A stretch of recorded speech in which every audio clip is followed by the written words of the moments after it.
ఓం నమో వెంకటేశాయ గోవింద గోవింద. కలియుగంలో భక్తులను రక్షించడానికి, వారి కష్టాలను తొలగించడానికి సాక్షాత్తు శ్రీ మహావిష్ణువు శ్రీ వెంకటేశ్వర స్వామిగా భూమిపై అవతరించారు. పూర్వకాలంలో మహర్షులందరూ కలిసి ఒక గొప్ప యజ్ఞాన్ని ప్రారంభించారు. ఆ యజ్ఞ ఫలాన్ని త్రిమూర్తుల్లో ఎవరు స్వీకరించాలి అనే సందేహం మహర్షులకు కలిగింది. ఆ సందేహాన్ని తీర్చడానికి వారు భృగు మహర్షిని త్రిమూర్తులను పరీక్షించడానికి పంపించారు.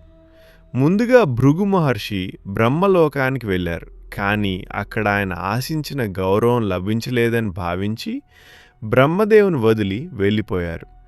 తర్వాత భృగు మహర్షి కైలాసానికి చేరుకొని పరమశివుణ్ణి దర్శించారు. అక్కడి నుండి చివరిగా వైకుంఠానికి వెళ్ళి శ్రీ మహావిష్ణువును దర్శించారు. వైకుంఠంలో శ్రీ మహావిష్ణువు ప్రశాంతంగా విశ్రాంతి తీసుకుంటూ ఉన్నారు. అప్పుడు భృగు మహర్షి కోపంతో శ్రీ మహావిష్ణువు వక్షస్థలంపై కాలితో తన్నారు. కానీ శ్రీ మహావిష్ణువు కోపం చూపలేదు.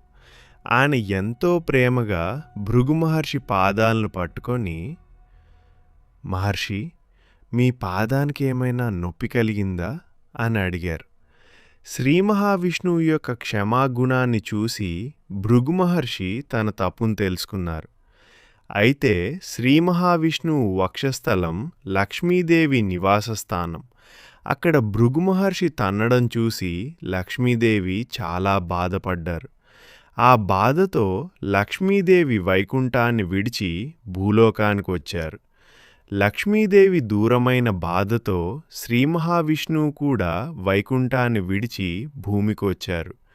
ఆయన తిరుమల శేషాచల కొండలను చేరుకొని శ్రీనివాసుడిగా నివసించడం ప్రారంభించారు. అక్కడి నుంచే కలియుగ దైవం శ్రీ వెంకటేశ్వర స్వామివారి దివ్య చరిత్ర ప్రారంభమైంది. గోవింద గోవింద. తరువాతి భాగంలో శ్రీనివాసుడి తిరుమల జీవితం మరియు వకుళాదేవి కథ తెలుసుకుందాం.